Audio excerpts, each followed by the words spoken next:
What action would you take if you were craving intimacy and decided to release the tension, only to have your younger brother unexpectedly walk into your room and catch you doing it? Now you're about to find out about my experience. My name is Emma, I'm 24 years old, and this incident happened just a few weeks ago when I came home for fall break. I hadn't been home in over 2 years due to studying abroad on another continent, but finally circumstances allowed me to buy a return flight ticket. Reuniting with my parents was incredibly emotional. I was overwhelmed with joy to be home again after such a long time apart. And then there was Nathan. Nathan is my little brother. We grew up together, so we were always around each other. He was a little younger than me, a clumsy guy. Back in the day he was my shadow when we were younger, always tagging along behind me, but now, oh my God, when he walked in I barely recognized him.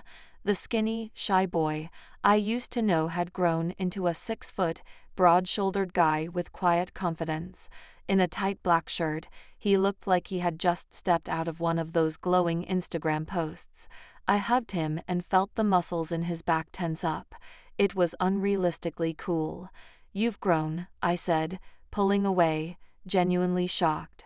He only laughed, scratching the back of his head. "Yeah, it happens." It wasn't just the way he looked, he smelled amazing. I don't know if it was the cologne or just him, but he took me by surprise. For the rest of the evening, I caught myself looking at him, noticing little things I hadn't noticed before. His laugh deepened, there was a calm energy in his eyes. It was like meeting someone new, even though I'd known him all my life. Okay, let's get right to the point. That first night, after all the hugs, figuring out relationships, and stuffing my face with my mom's famous lasagna, I was completely exhausted. Traveling for 18 hours with connections and delays had drained me of all my energy, so after we all finally said goodnight to each other, I went upstairs to take a shower and just sleep in my old room. The thing is, my old room was pretty much the same as I had left it. My parents had remodeled part of the room into a guest room, but left all my posters, a bookshelf full of novels by famous writers, and even some high school stuff lying around everywhere. It was like stepping into a time capsule. Nostalgia overwhelmed me, but honestly, all I wanted to do was crawl into bed and pass out. So I took a shower, letting the hot water wash away the stiffness from the flight. It felt incredible, like my first real moment of peace in weeks. Once I was done, I put on a big t-shirt, turned off the light, and crawled under the covers. My room was cool and cozy, like only a childhood home can be. I don't know if it was the time zone change, the stress of school, or the fact that Nathan was back in my life like this, but as I lay there in the dark, my thoughts began to wander. Honestly, I hadn't had intimacy in a long time, a very long time. Between school, work, and life in general, I just haven't had the time or, frankly, the energy to connect with someone like this. So I thought, why not take some time to myself? I was alone, the house was quiet, and it seemed like the perfect moment to relax. I closed my eyes and let my hands wander, just running them over my skin. The sensation was soft, soothing, like I was reconnecting with myself. My fingertips touched my lips, then my neck, and I felt the warmth building inside me. But my mind betrayed me, because all of a sudden Nathan's face flashed into my thoughts. It wasn't as I'd planned, but he was there, his clear jawline, the slightly disheveled hair, the quiet confidence he now carried. I felt the heat in my chest, and then lower, spreading through me like wildfire. I tried to brush the sensation away, telling myself it was just my brain working weird because I hadn't seen him in years, but the thought wouldn't leave me. The more I tried to push it away, the stronger it got. I kept imagining him, how he had changed, how his deep laugh had changed. I imagined his arms around me, how hard he was under my hands, and before I knew it, I stopped fighting the thought. I slid my fingers lower, letting myself lose myself in the growing warmth. My breathing began to change, becoming shallow and quick as I sank into the moment. The room became even quieter, as if the whole world had disappeared except for me and this strong feeling growing inside me. Then he reappeared in my mind, Nathan. This time I did not try to stop him. I imagined his strong and confident hands touching my skin, his voice, low and teasing, saying my name. It was so vivid, like he was there with me, and I couldn't help but give in to the fantasy. My body reacted instantly to the movements of his fingers, the way my body arched. It was all like electricity. Every nerve in my body was alive, and the warmth I had felt before turned into something I couldn't ignore. It was the perfect combination of comfort and excitement, like I was experiencing something new, yet familiar at the same time.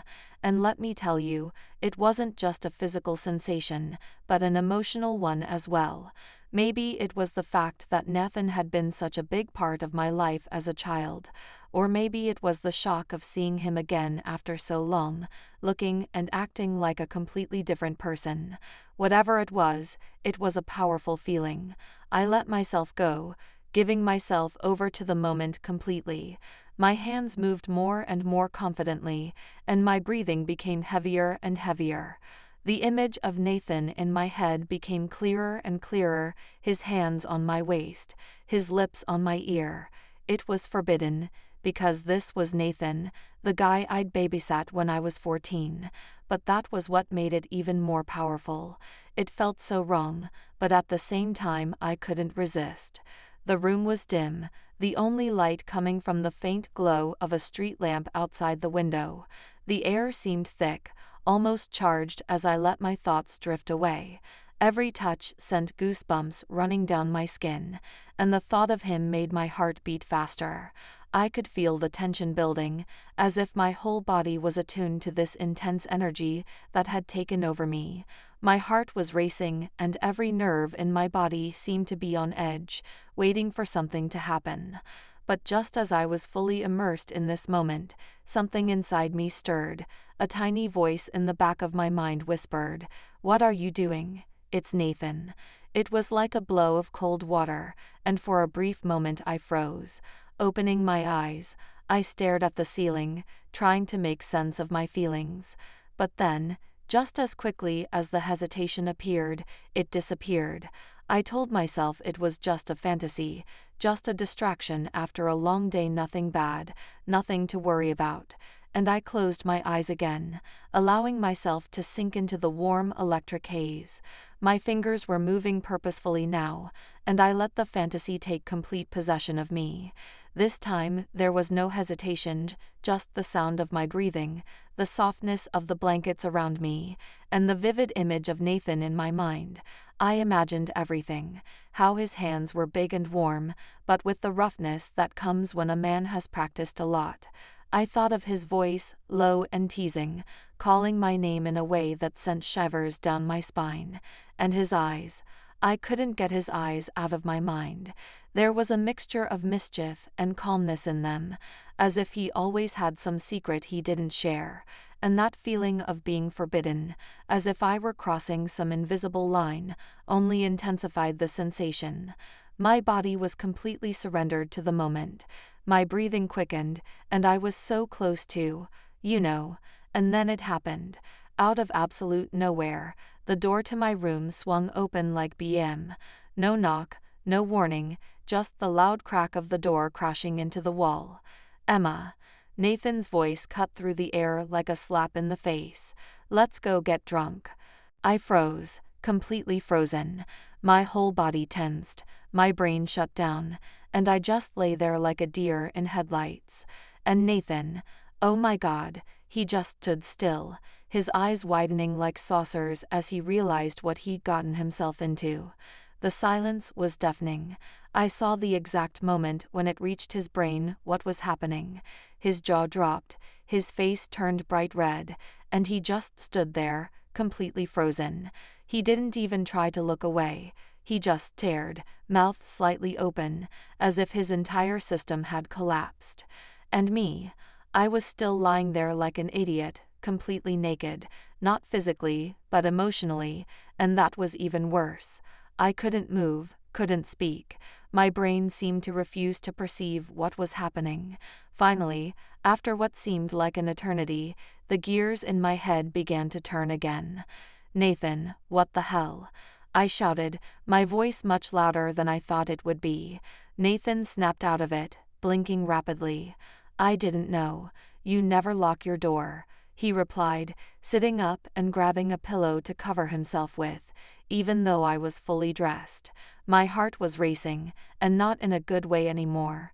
Nathan's face was still red, but he was smiling, that little smirk at the corners of his mouth, and I swear I felt like throwing something at him. "Maybe you should put up a sign or something," he said, backing out of the room with his hands up as if in surrender. Just like that. And then the little idiot laughed like he hadn't just witnessed the most embarrassing moment of my life. He closed the door behind him, and I heard him running up the stairs, still laughing to himself. I just sat there, completely stunned. My face was flaming, my heart was racing, and I felt like I wanted to crawl into a hole and never come out. But then, here's what surprised even me. I realized that the whole thing had, I don't know, affected me in ways I hadn't expected.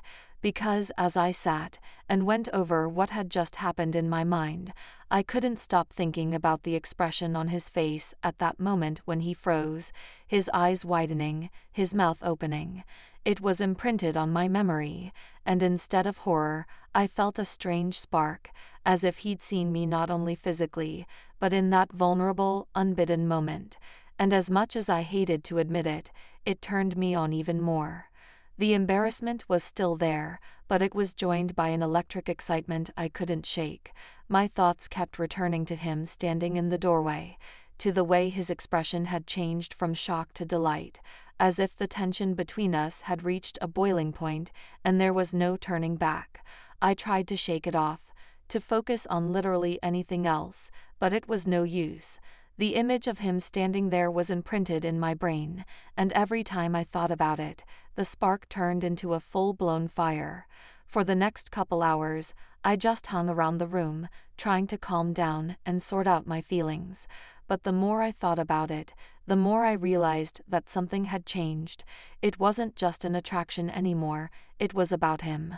Nathan, the guy I'd grown up with, the guy who used to annoy the hell out of me, the friend I hadn't seen in years. I couldn't deny it anymore. I wanted him. And not just in some abstract fantasy. I wanted him.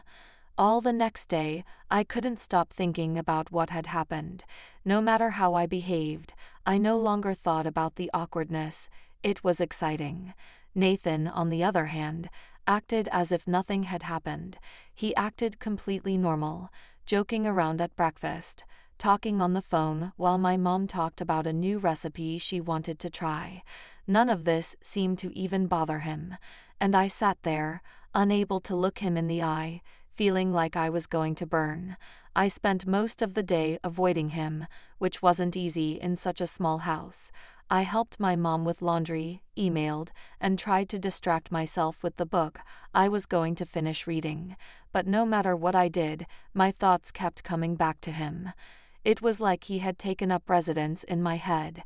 Every time I saw him, even from across the room, I felt a strong attraction. I started paying attention to every little thing, the way he laughed at something on his phone, the way he absent-mindedly ran his hand through his hair, the way he talked to my mom with an easy charm that I hadn't noticed before. Every little thing made my heart sink, and I couldn't tell if it was because I was still terrified or if it was something else. That evening we all sat down to dinner together, and I tried my best to behave as usual, but every time Nathan spoke, I looked at him, remembering how he had walked in on me the night before. I wondered if he was thinking about it too, but if he was, he did not show it. He seemed perfectly calm, joking around with our dad, talking about some movie he had recently seen. I tried to concentrate on the conversation, but it was impossible. My thoughts kept going back to the previous evening, to how I felt when I pictured him, to how I felt when he walked in, to the shock in his eyes. After dinner, I went back to my room, closed the door behind me, and leaned against it. I needed to pull myself together. This was Nathan, my brother. It wasn't supposed to be like this, but every time I tried to talk myself out of it, the memories came flooding back, and with them a spark of excitement. It was like riding a roller coaster. One moment I was telling myself it was wrong, and the next I was imagining his face, his voice, the way he was looking at me. I knew I couldn't avoid him forever. The house was small, and we were bound to run into each other. And sure enough, later that night, I heard a knock on the door. My heart raced and I took a deep breath before opening the door. There stood Nathan with the same little smirk on his face. "Hey, do you want to watch a movie or something?" he asked. His voice was casual, like nothing had happened. I hesitated for a moment, but then nodded. "Sure," I said, trying to sound as normal as possible. We went down to the living room, and he turned on some action movie that I barely paid attention to. At first, we sat on opposite ends of the couch, but as the movie went on, I moved closer and closer to him, drawn by some invisible force. Eventually we were side by side, our shoulders almost touching. I could feel the heat from his body, and it made my heart race. I looked up at him, and he looked at me again, his eyes lingering on mine for a moment longer than necessary.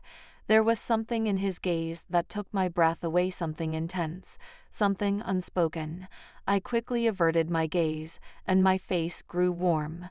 For the rest of the movie, I watched his every movement carefully, the way his hand rested on the back of the couch, the way he shifted his leg slightly, the way his breathing matched mine. It was as if we were both waiting for something to happen, but neither of us wanted to make the first move. The tension between us was almost unbearable, and by the time the credits rolled, I felt like I was going to explode. Nathan turned to me when the movie ended and a playful smile appeared on his face. "So what do you think?" he asked in a light tone, but there was something in his eyes that made me think he was asking about more than just the movie. I shrugged, trying to play it cool. "It was okay," I said, my voice sounding more confident than I felt.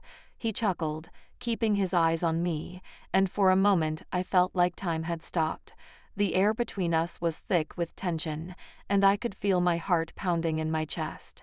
Then, before I could think about it, I leaned toward him, shortening the distance between us. It was only a brief kiss, soft and quick, but it was like a spark igniting a fire. I pulled away, my heart racing, and looked up at him, not knowing what his reaction would be. He stared at me for a moment, his eyes widening in surprise, but then a slow smile spread across his face. "Well, that was unexpected," he said in a low voice, almost a whisper. I felt my face burn, but I didn't look away. Instead, I nodded, meeting his gaze. "Yes," I whispered back, "but it was the right thing to do."